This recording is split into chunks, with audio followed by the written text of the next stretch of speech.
Hola nuevamente, continuando con nuestro programa, tengo el honor y privilegio de presentarles a la doctora Cien. La doctora es decana asistente de la Facultad de Medicina y directora asociada del Centro de Investigación en Microbiota.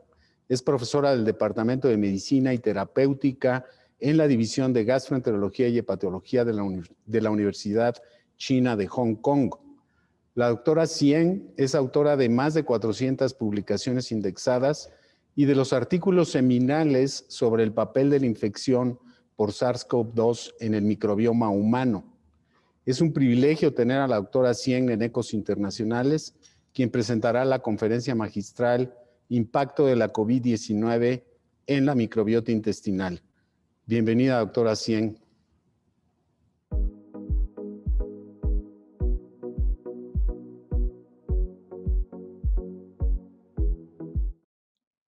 Buenos días, soy Xiu Eng de la Universidad China de Hong Kong. Quisiera agradecer a la Asociación Mexicana de Gastroenterología por esta amable invitación. Voy a presentarles acerca del impacto de la COVID-19 sobre la microbiota intestinal. En todo el mundo, la COVID-19 ha ocasionado una enorme pandemia. Hay casi 200 millones de casos en todo el mundo. Más de 4 millones de personas han muerto debido a esta infección. Hay algunos misterios relacionados con la COVID-19. Por ejemplo, ¿por qué algunas personas son más susceptibles a la infección? ¿Por qué algunas personas tienen peores desenlaces? ¿Y cuán durable es la protección de la vacunación? Sabemos que COVID-19 no es únicamente una enfermedad respiratoria. El intestino humano es un blanco importante. El virus ha podido detectarse en la mucosa del colon. Esto surge de que entendemos que el receptor viral de entrada, el ECA2 de SARS-CoV-2, está altamente expresado en el intestino humano. Aquí podemos ver que la expresión de ECA2 es abundante en los enterocitos del intestino delgado, incluso más que en otros órganos como en el corazón, los riñones o los pulmones. En este trabajo crucial se demostró que el SARS-CoV-2 se puede detectar en diferentes tipos de muestras clínicas que van desde el esputo hasta los hisopados faríngeos, así como en materia fecal. De hecho, se observó que había SARS-CoV-2 vivos en muestras fecales de 2 pacientes que no habían tenido diarrea. ¿Qué es entonces lo que los gastroenterólogos o médicos deben conocer acerca de la COVID-19? Junto con un equipo de Austria, publicamos este comentario al principio de la pandemia y lo publicamos en GOT. Resumimos datos que nos mostraron que los síntomas gastrointestinales no son raros y que se encuentran en hasta el 61% de los pacientes con COVID-19. Que la detección del virus en muestras fecales no siempre se correlaciona con los síntomas gastrointestinales. Por lo tanto, hay algunos portadores asintomáticos. Y el RNA de SARS-CoV-2 se encontró en el intestino de los pacientes con enfermedad más severa. Empezamos a analizar la estructura genómica del SARS-CoV-2. In vitro mostramos que las células infectadas por SARS-CoV-2 tenían extremo 3' y 5', lo que indica una firma de replicación viral activa y de infección. Analizamos las muestras fecales de pacientes hospitalizados por COVID-19 en Hong Kong y encontramos que la mayoría de ellos tenía cobertura muy importante de los extremos 3' y 5'. Esto sugiere que el virus sigue estando activo incluso después de la resolución de la enfermedad en el tracto respiratorio. Podemos ver aquí en cada uno de estos sujetos, después de que el hisopado nasofaríngeo fue negativo, seguimos pudiendo detectar actividad viral entre el intestino humano. Aún más importante, cuando vemos la correlación entre el microbioma intestinal de los pacientes que tienen SARS-CoV-2 con alta y baja actividad, Encontramos que quienes tenían poca infectividad de SARS-CoV-2 tenían gran abundancia de las bacterias benéficas del huésped. Son bacterias que pueden producir ácidos grasos de cadena corta y ayudan a mantener la inmunidad. En contraste, las muestras fecales de los pacientes que tenían gran infectividad de SARS-CoV-2 tenían más patógenos oportunistas que pueden ocasionar infecciones secundarias o bacteremia. Este trabajo muestra que los pacientes con COVID-19 habían tenido enfermedad activa y enfermedad prolongada en el intestino, incluso en ausencia de manifestaciones gastrointestinales. Las implicaciones de este trabajo sobre la salud pública incluyen que el SARS-CoV-2 se puede detectar fácilmente en muestras fecales y persistir después de la recuperación.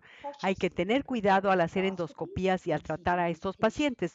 Los pacientes con COVID-19 tuvieron actividad prolongada de SARS-CoV-2 incluso después de la resolución de la enfermedad en el sistema pulmonar.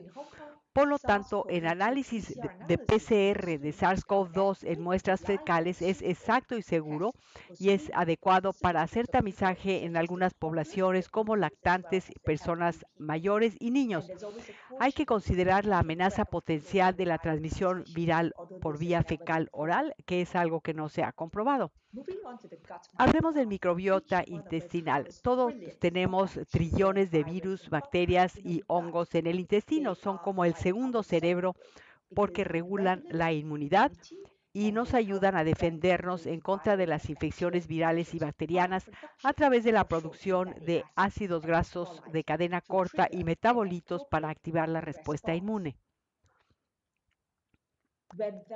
Sin embargo, cuando hay disbiosis intestinal, que es el desequilibrio en el microbioma intestinal, las personas pueden estar más susceptibles a las infecciones que incluyen la infección por COVID-19.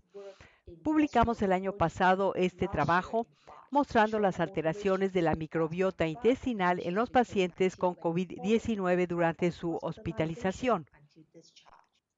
En la primera ola de la pandemia, colectamos muestras de 15 pacientes con COVID-19 y 15 controles. Tomamos muestras fecales 2 a 3 veces por semana hasta que se recuperaron. Hicimos secuenciación metagenómica masiva. Esto nos permitió identificar los tipos de bacterias intestinales y la relativa abundancia y su diversidad. Esto es el número de especies que se encuentran en el intestino humano. Después validamos estos hallazgos en la siguiente ola de COVID-19 con más de 100 casos y con más de 1.500 controles. Tuvimos controles positivos que incluyeron a personas sin COVID-19 pero que habían tenido neumonía viral. Incluimos a pacientes con diferentes tipos de severidad de la enfermedad. Un hallazgo importante es que los estudios de factores del huésped que afectan el microbioma intestinal, que incluyen edad, sexo y otros, mostraron que COVID-19 tiene un gran impacto sobre el microbioma intestinal. Estudiamos el microbioma intestinal basal para ver si se correlacionaba con la carga viral fecal. Vimos que había 4 especies de bacteroides con correlación inversa con la carga de SARS-CoV-2. Todas estas especies se reportó que regulaban a la baja la enzima ECA2. Después nos interesó identificar la relación entre el microbioma intestinal y la severidad de la COVID-19. Hay algunos casos que sabemos que desencadenan lo que se conoce como tormenta de citocinas después de la infección. Estas personas montan una respuesta una hiperrespuesta y generalmente se caracterizan por tener peores desenlaces. Encontramos que hay algunos comensales intestinales que tienen funciones inmunomoduladoras y que estaban subrepresentadas en pacientes con COVID-19. Les muestro aquí bacterias buenas que producen butirato. En los casos más severos podemos ver una gran depresión de estas bacterias. Claro que no sabemos qué es primero, el huevo o la gallina. Esto no está claro, sin embargo, sabemos que existe esta correlación. Encontramos cambios temporales de algunas bacterias benéficas como F. prausnitzii. que es una bacteria antiinflamatoria productora de ácidos grasos de cadena corta. Esta bacteria tenía depresión persistente en pacientes con COVID-19, incluso después de resolución de la enfermedad. La ausencia de F-Prausnitzii persistió hasta 7 meses después de la recuperación y podría asociarse con síntomas prolongados, por ejemplo, con COVID prolongado. Son personas que presentan síntomas como fatiga, pérdida del olfato y gusto. Después correlacionamos las especies bacterianas con los marcadores en sangre. Encontramos depresión de varias especies en COVID-19 que se asocian con mayores marcadores inflamatorios en estos sujetos. Es preocupante ver que hasta un mes después de la recuperación de los pacientes había una disbiosis intestinal consistente. En este estudio mostramos los controles sanos y los casos de COVID-19 ya recuperados. Podemos ver que la disbiosis intestinal es marcadamente diferente de la de las personas sanas. Uno de los escenarios post-pandemia es que los pacientes que han tenido infección por COVID-19 tienen síntomas después de la recuperación. Son 3/4 partes de los pacientes, de acuerdo con datos de Estados Unidos, el Reino Unido, Europa y Asia. De hecho, estos síntomas no son específicos y pueden ir desde fatiga, disnea, pérdida de apetito, dolor muscular y diarrea.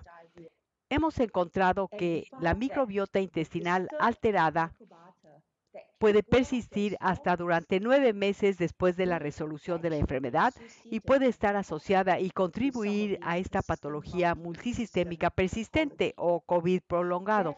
Decidimos ver si podíamos modular la microbiota intestinal para poder prevenir el síndrome de COVID prolongado. Este es un trabajo que se publicó en Bloomberg sobre pacientes con COVID-19 que podían tener infección intestinal prolongada. Esto es tener pruebas fecales positivas, pero muestras respiratorias negativas. La infección viral intestinal no siempre desencadena síntomas gastrointestinales. Podría haber alguien que no tuviera manifestaciones gastrointestinales, pero podría tener el virus de SARS-CoV-2 en el intestino. Vemos en esta figura, en el estado de salud, tenemos los comensales prevalentes que producen ácidos grasos de cadena corta y tienen propiedades antiinflamatorias. Pero cuando inicia COVID-19 hasta la recuperación vemos la gran disbiosis persistente. Hicimos recientemente una revisión sistemática de microbiota humana y COVID-19. Encontramos 5 estudios observacionales que muestran que los pacientes con COVID-19 tenían un microbioma intestinal alterado en comparación con los grupos control. Vimos números cada vez mayores de patógenos oportunistas que podrían volverse patogénicos cuando hubiera perturbaciones en el huésped. Se ha mostrado que la disbiosis del microbioma fecal y respiratoria se correlaciona con COVID-19 más severa. Vimos que surgía una oportunidad única para intentar mejorar la salud a través de la modulación del microbioma intestinal, a través de la dieta, de probióticos, de prebióticos, de cambios en el estilo de vida o de fármacos. Sabemos a partir de estudios epidemiológicos que los factores de riesgo de COVID-19 severa son edad avanzada, diabetes, obesidad y comorbilidades.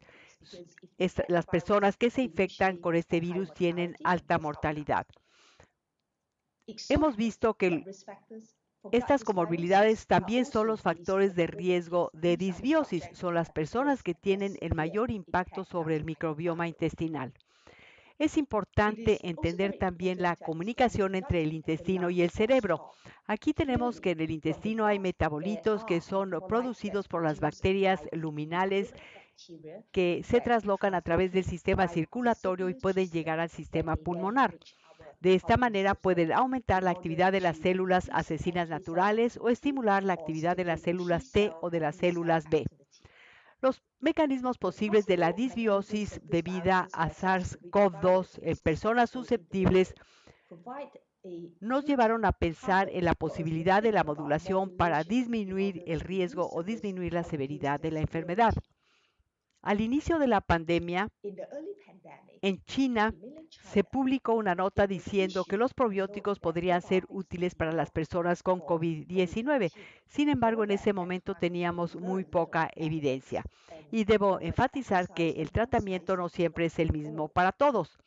Después revisamos toda literatura sobre probióticos, prebióticos e intervenciones dietéticas durante la COVID-19. Quedó claro que hay dietas con alto contenido de fibra, bajo contenido de alimentos procesados y carbohidratos que pueden ayudar a mejorar la presencia de bacterias benéficas. Por ejemplo, bifidobacterias y lactobacilos que pueden disminuir las citocinas o quimiosinas. Por otro lado, los alimentos procesados altos en azúcar o la comida rápida tienen potencial proinflamatorio. Después utilizamos los bases de datos del microbioma, hicimos análisis de Big Data y aprendizaje automatizado en 1000 controles y 100 pacientes con COVID-19 y ahí probamos nuestra fórmula única de inmunidad del microbioma, conocida como SIM01. Encontramos que esta fórmula probiótica podría ayudarnos a lograr un equilibrio en la microbiota intestinal en personas con COVID-19. Esto lo anunciamos en una conferencia de prensa en la Universidad China en Hong Kong. Esta fórmula se probó en un estudio clínico piloto. Los pacientes recibieron la fórmula de inmunidad o tratamiento estándar y se les hizo seguimiento hasta los 6 meses. Medimos citocinas en sangre, tomamos muestras fecales para detectar las bacterias. En este estudio encontramos que un número mayor de pacientes que recibieron la fórmula de inmunidad con probióticos tuvieron resolución completa la semana 1 y la semana 2. Y un número mayor de pacientes de los que recibieron la fórmula tuvieron formación de anticuerpos. En el grupo que recibió la fórmula de inmunidad, el nivel de citocinas en sangre estaba significativamente disminuido a la semana número 4. Parte de este trabajo se publicó en Fox News, así como en MedPage, y sugiere que el microbioma intestinal puede jugar un papel muy importante en la severidad de la COVID-19 y que la modulación podría ayudar a disminuir la sensibilidad o la severidad de la enfermedad. Podemos ver que la microbiota en COVID-19 potencialmente va a tener un impacto global. Estamos teniendo hallazgos que nos muestran esto y sabemos que a pesar de la vacunación hay casos que se reinfectan y están surgiendo nuevas variantes. Hubo 2 casos que se reportaron recientemente en GOT que mostraron resolución rápida de COVID-19 después del trasplante de microbiota fecal. Estas personas tenían recaída de infección por Clostridium difficile y resultaron ser positivos a SARS-CoV-2. Se recuperaron de la infección rápidamente. Aun cuando esto no puede comprobar la causalidad, esto nos muestra el hecho de que la modulación de la microbiota intestinal podría jugar un papel potencial para disminuir la severidad de la infección por COVID-19 en estas personas. Hay que recordar que incluso la respuesta a la vacuna puede verse afectada por las bacterias intestinales. Se ha estudiado el uso de antibióticos antes de la aplicación de la vacuna contra la influenza. Se ha observado que la alteración de la microbiota intestinal podría bloquear la respuesta a la vacuna. Actualmente, con las vacunas de COVID-19 que se están aplicando en todo el mundo, sabemos que la diferencia y la severidad de respuesta de anticuerpos postvacunal es muy importante.